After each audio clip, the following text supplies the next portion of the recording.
আমাদের সংবিধান হিসাবে মুসলমানদের আল্লাহ কোরআন দিয়েছেন, নেতা হিসাবে আমাদের কাছে এসেছে মুহাম্মদুর রাসূলুল্লাহ। এই দুইটার বাইরে আমাদের আর কিছু লাগবে না। মানুষের তৈরি করা আইন লাগবে, তো কোরআন শরীফ কি খেলা করার জন্য দিয়েছে আল্লাহ? আদর্শ হিসাবে বাবাকে মানবেন, স্বামীকে মানবেন, মানে মুহাম্মদুর রাসূলুল্লাহ দুনিয়ায় আসে নাই, তা আপনাকে অন্য কাউকে মানা লাগবে কোন কারণে? এই পৃথিবীর যাকে আপনি অনুসরণ করেন এই গ্যারান্টি দিতে পারবেন যে এই লোকটা জীবনে কোনোদিন মিথ্যা কথা বলেনি? তাহলে কোন কারণে অন্ধ হয়ে মানা লাগবে তাকে? এ গ্যারান্টিও দেওয়া যায় না যে যত বয়সের যত হায়াত জীবনে কোনোদিন জেনা করেনি, এ গ্যারান্টিও দেওয়া যায় না। দেওয়া যায়? কিন্তু আমরা যার কথা বলছি মুহাম্মদুর রাসূলুল্লাহ জীবনে জেনা না, অবৈধভাবে কারো দিকে আন্দাজে তাকায়ও নি। একবার তিনি মসজিদে নববীতে যাচ্ছিলেন, হঠাৎ একটা বেপরদা মহিলা সামনে পড়ে গেছে। তাড়াতাড়ি চোখ নিচের দিকে দিলেন, কারণ প্রথম নজর মাপ, পরের নজর পাপ। কথা বুঝতেছে? প্রথম নজর যদি কারো উপরে পড়ে যায় ওটা মাপ, পরের নজর কি? পাপ। যেন মনে করো প্রথম নজর যেহেতু মাপ, আল্লাহর নাম নিয়ে তাকিয়ে থাকবে 1 ঘন্টা, যা হয় হবে না। প্রথম নজর পড়লেই তাড়াতাড়ি চোখ ফিরিয়ে নেবেন। আপনি যদি আল্লাহর ভয়ে কাজটা করতে পারেন একটা অনির্বচন সুখ পাবেন, ওটা কিনতে পাওয়া যায় না, আল্লাহ নিজে দান করে আপনার এই ভয়ের কারণে। এখন থেকে আমলটা করা যাবে না ইনশাআল্লাহ? এখন মোনাজাত করে ছেড়ে দিলে যদি রাস্তায় এরকম বেপরদা কোনো মহিলা বাদে, একবার তাকিয়ে তাড়াতাড়ি করে আপনি মুখ ফিরিয়ে নেবেন, সে যেই হোক। কথা বলেন না কেন? নাকি বলবেন পরে তওবা করে নেব, আগে দেখি?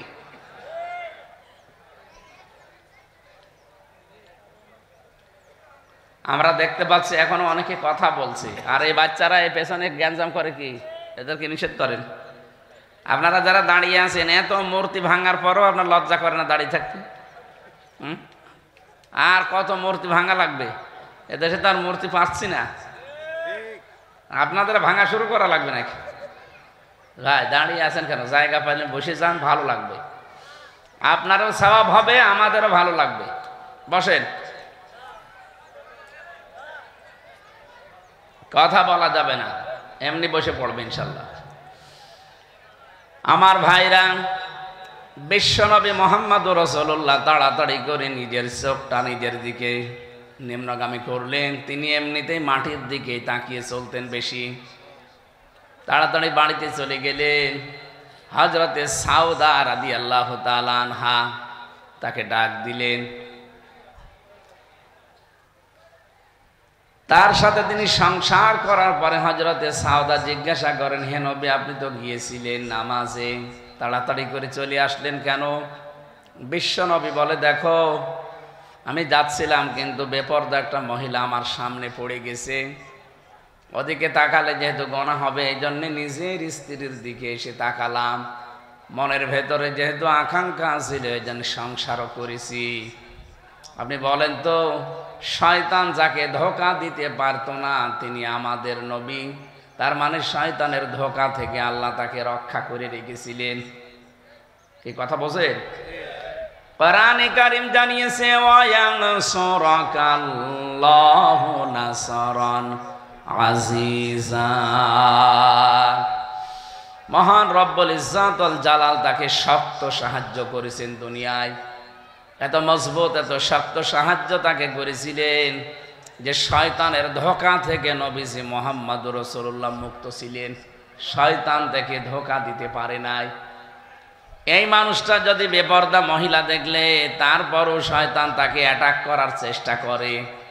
আমরা যারা বলি যে আমাদের মন পবিত্র আছে, আমাদের অসুবিধা নেই, তা আপনি কি বলেন? আপনি কি? এই যে বাইরে মহিলা প্যান্ডেল দেখতে পাচ্ছেন, এখানে মেয়েরা বসে আছে, ওদেরকে যদি এখন বলা হয় যে ফাঁকা ফাঁকা জায়গাগুলোতে বসে পড়েন, মানবেন আপনারা? আর এটা জায়েজ আছে? কি বুঝলেন এখান থেকে?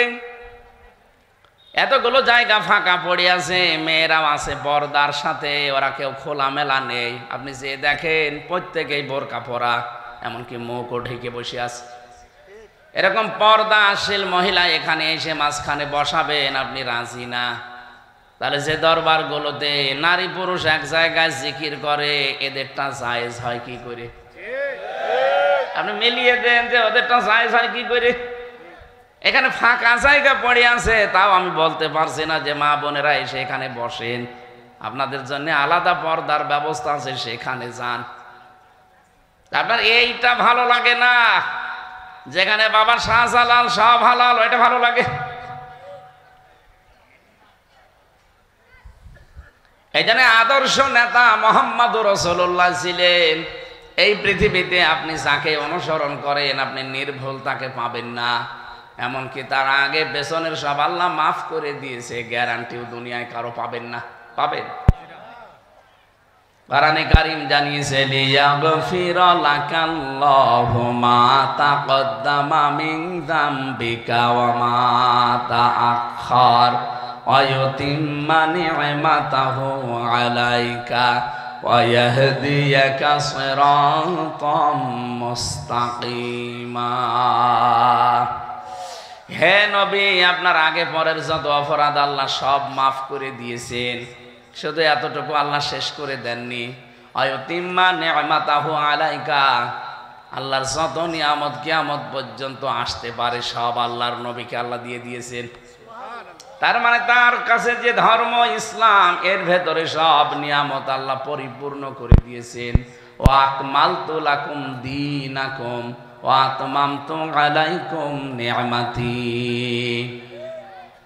আমি আজকে তোমার জন্য আমার দিনকে পরিপূর্ণ করে দিলাম। আজকে যত নিয়ামত আমার ছিল সব আমি ইসলামের ভেতরে প্রবেশ করিয়ে এটাও আমি কামেল মোকাম্মেল করে দিলাম।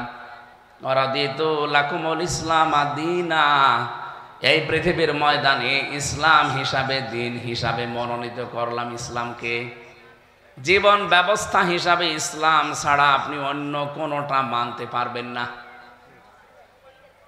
এই আয়াতগুলো থেকে প্রমাণ হয় এতটুকু, শুধু এতটুকু আল্লাহ শেষ করে দিয়েছেন না, এর পরের শব্দটা ওয়ায়াহদিয়াকা সিরাতাম মুস্তাকিমা, হে নবী আপনাকে আমি সিরাতে মুস্তাকিম এইটার উপরে পরিচালিত করেছি, এটার উপরে আপনাকে আমি পথ দেখিয়েছি। সুতরাং যার গ্যারান্টি আছে আপনি তাকে বাদ দিয়ে কোন মানুষকে অনুসরণ করেন? নেতৃত্বের বিষয়টা যদি শুধু দুনিয়ার বিষয় হতো, আল্লাহর কসম আমি এখানে উচ্চারণ করতাম না। আজ নেতা ঠিক নেই, এই কারণে হাজারো মানুষ বিভ্রান্তিতে আছে।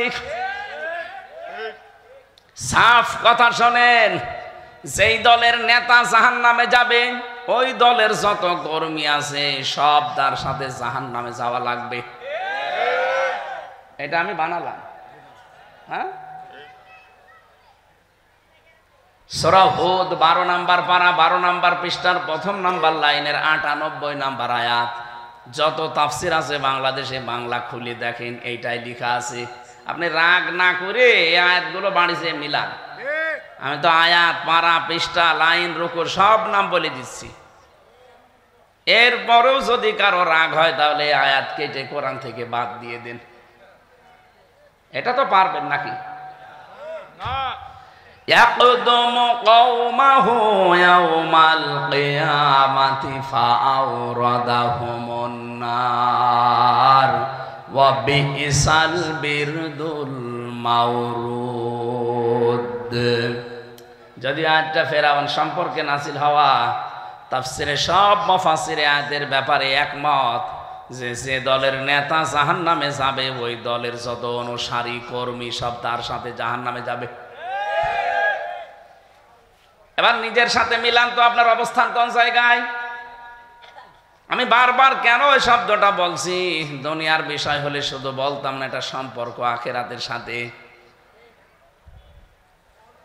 কোরআনে কারীম জানিয়েছে কিয়ামতের ময়দানে প্রতিটি মানুষকে আল্লাহ যখন বিচারের জন্য ডাকবেন, কাউকে প্রথম নাম্বারে একা একা ডেকে জিজ্ঞাসা করে নেবেন, অকুল্লুহুম আতিহি ইয়াউমাল কিয়ামাতি ফারদা।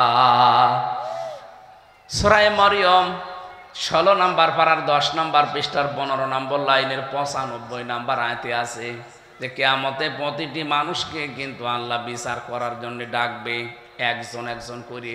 কয়জন করি? কথা বুঝতেছেন? এই আয়াত থেকে কি প্রমাণ পাওয়া যায় বলেন তো? এই বাংলাদেশে অনেক পীর নামে কলঙ্ক, তারা মানুষকে ধোঁকা দিয়ে বোকা বানিয়ে ব্যবসা করে খাচ্ছে যে কিয়ামতে আমার বাবা যান, আমার দাদা যান, আমার মুরব্বী, আমার পীর সাহেব লক্ষ লক্ষ মানুষ নিয়ে হাজির হবে।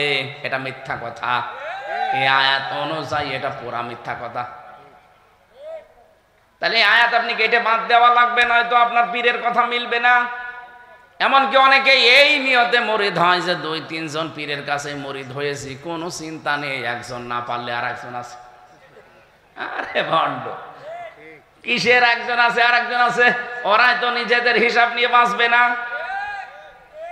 যেখানে নবীদের মতো পাওয়ারফুল মানুষ ইয়া নাফসি করতে করতে কোল কিনারা পাবে না, সেখানে পৃথিবীর কোন সাধারণ মানুষের খবর আছে? আরো জোরে বলেন। সুতরাং এটা ধোঁকা। কিয়ামতে আপনাকে আল্লাহর সামনে দাঁড়াতে হবে স্রেফ একা একা। কয়জন করে? কেউ থাকবেন আপনার সাথে। যদি এটা খণ্ডন করতে পারেন নিয়ে আসেন, কোন মাওলানা নিয়ে আসবেন, নিয়ে আসেন। আপনাকে আল্লাহ কিয়ামতে স্রেফ একা ডাকবে, কোনো মানুষ থাকবেন আপনার সাথে। এটা যে বিচারের প্রথম ধাপ। বাংলাদেশে কয় প্রকার বিচার হয় বলেন তো? 4 প্রকার। আপনারা তো আইন আদালতের সাথে সম্পর্ক নেই, আপনার সব আল্লাহর ওলি। আমরা তো জেলে যাব আমরা নাকি? আইন আদালত আমাদের জানা লাগবে, কারণ আমরা অপরাধী, আমরা জেলে যাব, ওগুলো জানা লাগবে। এই যে বিবাড়িয়া একটা জেলা,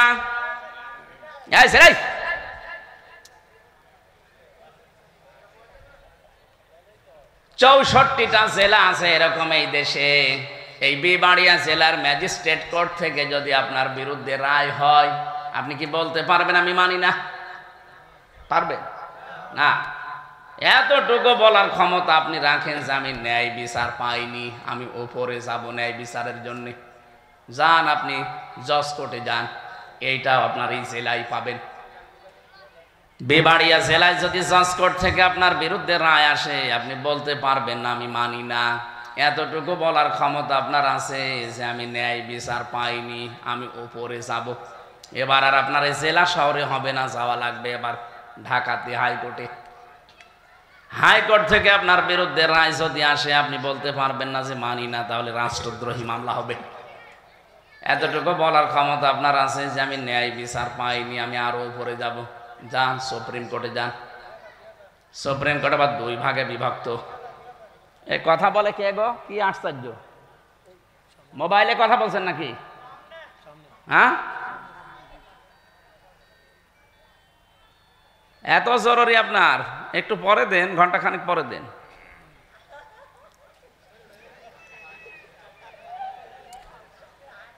আমার ভাইরা,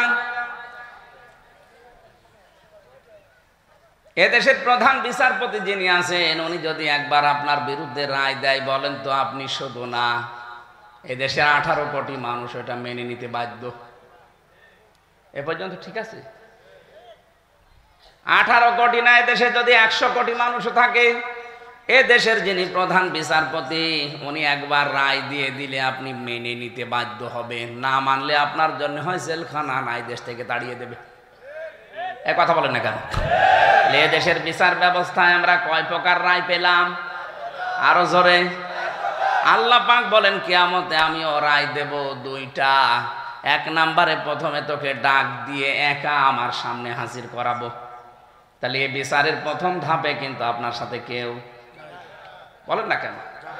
তাহলে কেউ যদি বলে যে না তোর বাবার সাথে থাকবে, এ পীর সাহেব আছে সাথে, এটা মিথ্যা কথা না?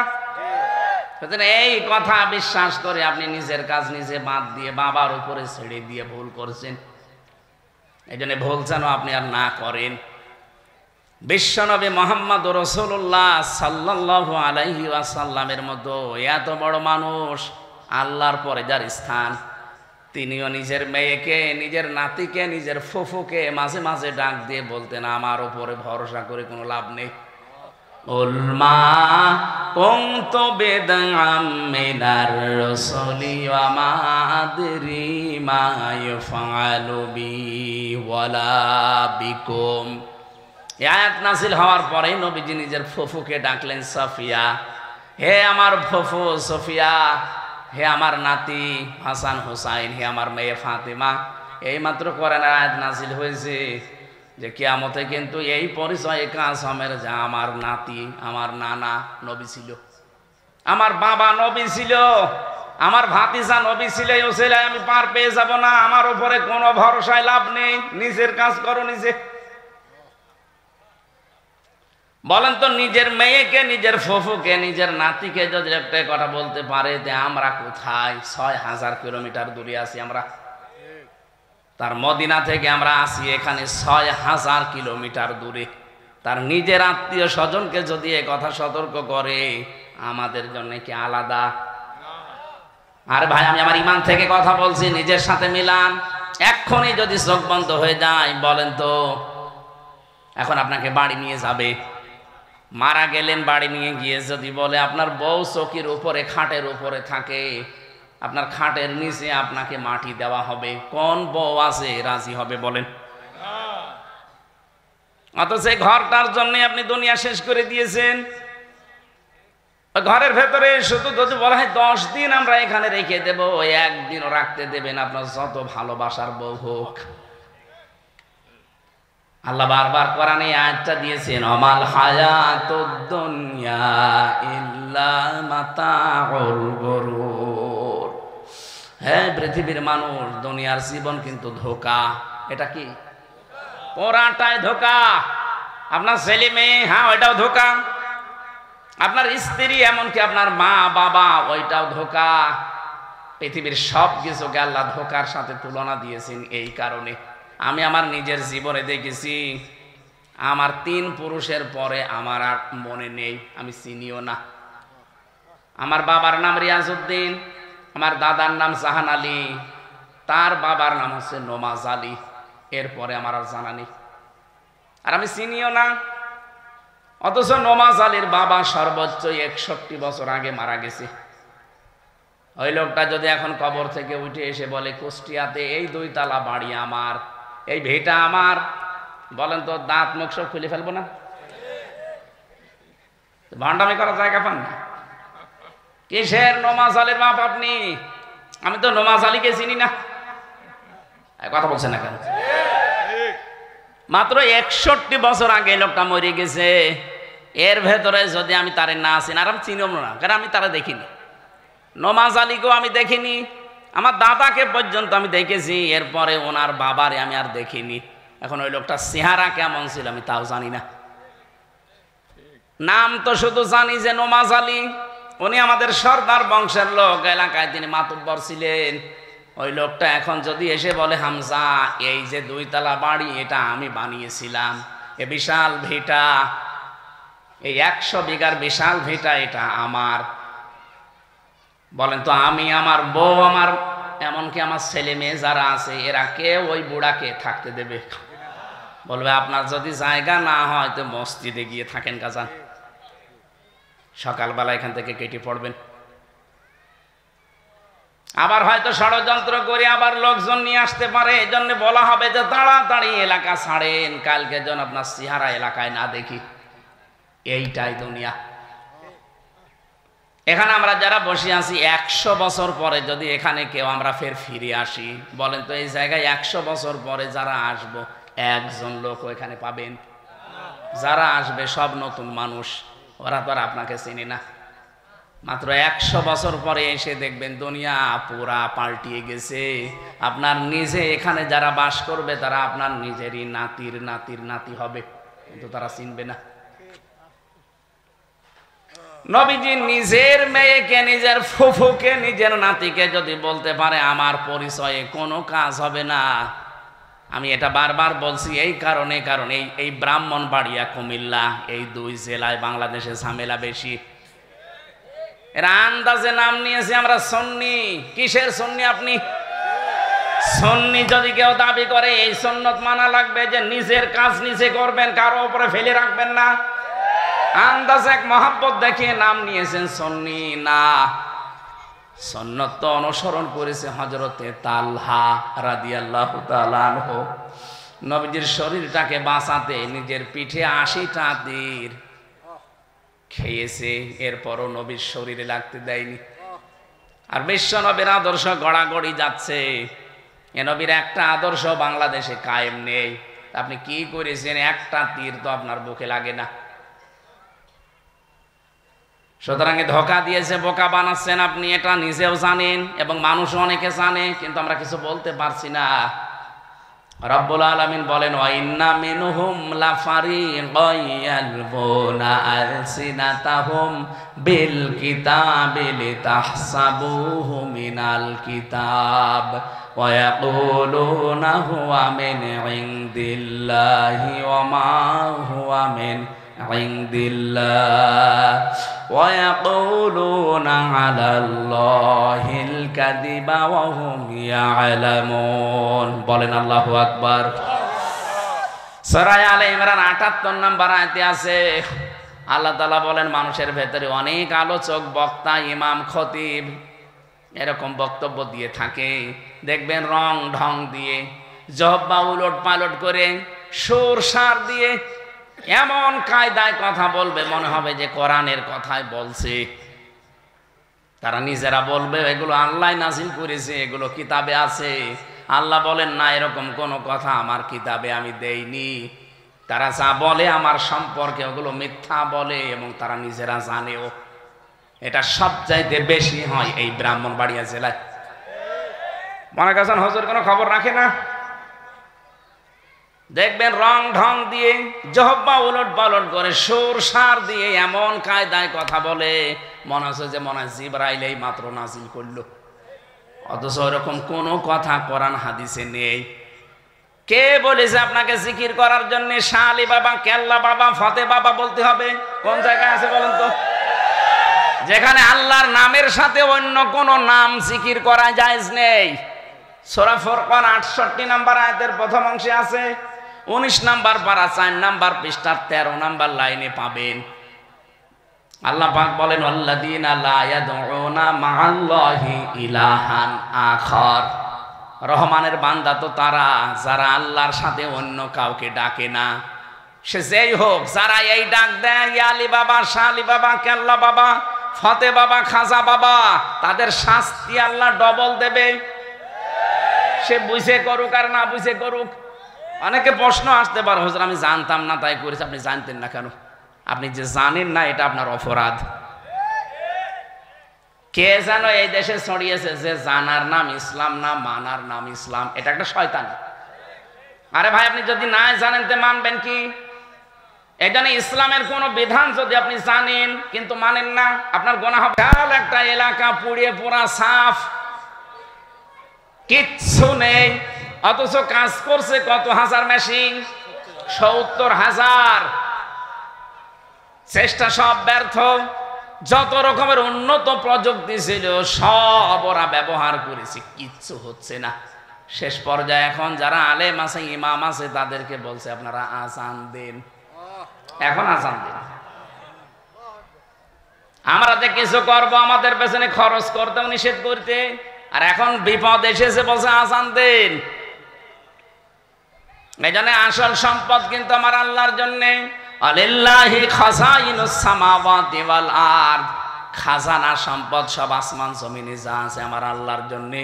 ওয়ালাকিন্নাল মুনাফিকিনা লা ইয়াফকাহুন। কিন্তু মুনাফিকরা এটা বোঝে না। লা ইরজা'না ইলাল মাদিনাতি লা ইখরিজান্নাল আ'আজ্জু মিনহাল আযাল ওয়ালিল্লাহিল ইজ্জাতু ওয়া লিরাসূলিহি ওয়ালিল মুমিনিনা ওয়ালাকিন্নাল মুনাফিকিনা লা ইয়ালামুন। এটা আব্দুল্লাহ বিন উবাইয়ের জন্য নাযিল হয়েছে। এর ঐতিহাসিক একটা প্রেক্ষাপট আছে তাফসীরে ইবনে কাসিরে। পড়াটা শেষ করতে গেলে তো আমরা পরবর্তী যে কথাগুলো বলতে পারবো না। এই আয়াতটা থাক, আপনারা ৮ নাম্বার আয়াতের তাফসীর বাড়ি যেয়ে একটু মিলিয়ে দেখেন। আমরা আসলটায় চলে এসেছি। ইয়া আইয়ুহাল্লাযীনা আমানু, আমরা এখন যারা ঈমানের দাবি করছি তাদেরকে আল্লাহ ডাক দিয়েছেন, হে যারা ঈমানের দাবি করো তাদেরকে বলছি, লা তুলহিকুম আমওয়ালুকুম ওয়ালা আওলাদুকুম আন যিকরিল্লাহ। হে ঈমানদার নারী পুরুষেরা, তোমাদের সন্তানাদি, তোমাদের সম্পদাদি, এগুলো যেন তোমাদেরকে আল্লাহর জিকির থেকে গাফিল করে না রাখে। অমাইয়া ফাল দালিকা ফাউলাইকা হুমুল খাসিরুন। কেউ যদি সত্যি সন্তানাদি, সম্পদাদি এদের পেছনে পড়ে আমি আল্লাহর জিকির থেকে গাফেল থাকে, আমি আল্লাহ বলছি সে ক্ষতিগ্রস্ত হবে। কে বলছে? এখানে আমার বিষয় হচ্ছে, প্রথম হচ্ছে আমওয়ালুকুম আওলাদুকুম, মাল আর সম্পদ, মাল আর সন্তান সন্ততি, এগুলোর সাথে জিকিরের সম্পর্ক কি? জিকির মানে এখানে শুধু সুবহানাল্লাহ, আলহামদুলিল্লাহ, আল্লাহু আকবার না, এখানে জিকির মানে আল্লাহর আদেশ। জিকির মানে কি? আল্লাহর আদেশ থেকে কেউ যদি গাফেল হয়ে পড়ে, আল্লাহর আদেশ থেকে কেউ যদি নিবৃত্ত থাকে, আল্লাহর আদেশ মানতে সময় পায় না, আল্লাহ রাব্বুল আলামিন বলেন ওর জীবন ক্ষতিগ্রস্ত হবে। অহুম ইয়াস্তারিখুনা ফিহা রাব্বানা আখরিজনা না'মাল সালিহান গায়রাল্লাযী কুন্না না'মাল আওয়ালাম নুআম্মিরকুম মা ইলা আখিরি আয়া। ওই মানুষগুলোকে যখন আমি দোজখের ভেতরে দগ্ধ করব, ওদের পৃষ্ঠদেশ, ওদের মুখমণ্ডলী আগুন দিয়ে ঝলসাবো, তো মানুষগুলো বলবে আল্লাহ একটু সময় দাও, দুনিয়ায় খালি যাব আর নেক কাজ করে তোমার কাছে আবার চলে আসবো।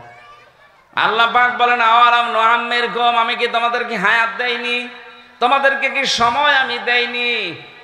যে সময় দিয়েছিলাম, হাত্তা ইযা জাহাদাহুমুল মাউতু ক্বালা রাব্বিরজিউন লাআল্লি আ'মালু সালিহান ফীমা তারাকতু কাল্লা ইন্নাহা কালিমাতুন হুয়া কাইলুহা ইলা আখিরি আয়া। সূরা মুমিনুনের 99 100 নম্বর আয়াতের ভেতরে আছে এ মানুষগুলো প্রত্যেকে আল্লাহর কাছে সময় চাইবে, আল্লাহ যদি একটা সময় দাও, শুধু আমরা যাব আর ভালো ভালো কাজ করে আবার ফেরত চলে আসব। আল্লাহ তাআলা বলেন আমি কি তোমাদের সময় দেইনি? এটা তো তোমাদের মুখের কথা, এরকম বহু কথা জীবনে বলেছো, একটাও ঠিক রাখোনি। এই 60 বছর 70 বছর 80 বছরে যখন তোমার চরিত্র সংশোধন হয়নি, তখন তোমারে আবার 2 মিনিট সময় দিলে তুমি যে ভালো হয়ে যাবে তার গ্যারান্টি কোথায়? সুতরাং আর সময় নেই। ওয়ালা ইউআখিরাল্লাহু নাফসান ইযা জাআ আজালুহা, যার যতটুকু সময় দিয়েছিলাম ওইটাই ফাইনাল। পাস করতে পারলে ভালো, ফেল করলে কপাল পোড়া। আমরা কিন্তু সেই একেবারে সেই হলে আসি, পরীক্ষার হলে। কি কথা বলছেন এখানে? আমরা পরীক্ষার হলে আসি না? পাস করলে আপনার জীবন সাকসেস, এইটাই। ফেল করলেও আপনার জীবনে কপাল পোড়া, এইটাই। এর আগে পরে আর কিছু নেই। আবার যে সময় পাবেন না সে সময় আল্লাহ আর দেবে না, সেটা আগেই জানিয়ে দিয়েছেন। এখানে যারা আমরা পরীক্ষা দিয়ে পাশ করেছি, প্রত্যেকটি পরীক্ষার্থী যখন পরীক্ষা দিতে যাব, হলে ঢোকার পর বসে আছি, তারপরও প্রশ্নপত্র দেয় না। যখন ঘন্টা বাজাবে তখন প্রশ্নপত্র দেবে। কথা বলছে না কেন? অথচ আল্লাহ সে কথায় কি হবে সেটার আগেই প্রশ্নপত্র পাঠিয়ে দিয়েছেন। এরপরেও যদি কেউ আমরা ফেল করে থাকি, আমার মতো কপাল পোড়া হতভাগা আর কেউ নেই। রব্বুল আলামিন বলেন ওই মানুষগুলো বলবে ওয়ানফিকু মিম্মা রাযাকনাকুম মিন ক্বাবলি আয়াতি আহাদাকুমুল মাউতু ফায়াকুলা রাব্বি লাউলা আখখারতানি ইলা আজালিন করিব ফাসাদদাকা ওয়া আকুম মিনাস সালিহিন।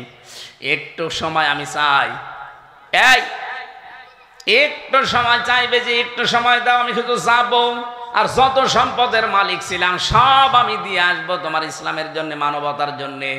শুধু দিয়ে আসবো না, ফাসাদদাকা ওয়া আকুম মিনাস সালিহিন, আমি ভালো হয়ে যাব। আল্লাহ পাক বলেন ফাসাদদাকা ওয়া আকুম মিনাস সালিহিন, এই দুইটা কথা আমার কাছেও গ্যারান্টি দেবে যে আমি একদিকে সাদকা করব, 2 নম্বরে আমি সালিহিন নেককার হয়ে যাব। কিন্তু আমার তো একটা নিয়ম আছে যে স্যারে একবার পাঠিয়েছি ওরে আর পরবর্তীতে পাঠাবো না। যদিও 2 জন মানুষকে আল্লাহ পাঠাবেন আবার, হযরতে ঈসা, ইমাম মাহদী আলাইহিস সালাম, এই পৃথিবীতে তারা আসবে, তাদেরটা আলাদা। তাছাড়া কিয়ামত পর্যন্ত একবার যে যাবে আর কোনোদিন আসবে না। যদিও অন্য ধর্মের এই বিশ্বাস আছে যে হিন্দুরা বিশ্বাস করে যে পুনর্জন্মে একবার চলে গেলে নাকি আবার আরেকবার আসবে। ভালো কাজ করে গেলে মানুষ হয়ে আসবে, আর খারাপ কাজ করে গেলে কুকুর হয়ে আসবে। এটা ওরা বিশ্বাস করে, কিন্তু আমাদের তো আর ওইটা না। আমাদের বিশ্বাস হচ্ছে ইযা জাআ আজালুহুম লা ইস্তাখিরুনা সাআতাও ওয়ালা ইস্তাকদিমুন। একবার যে চলে যাবে, যার জীবনের হায়াত যতটুকু ওই শেষ।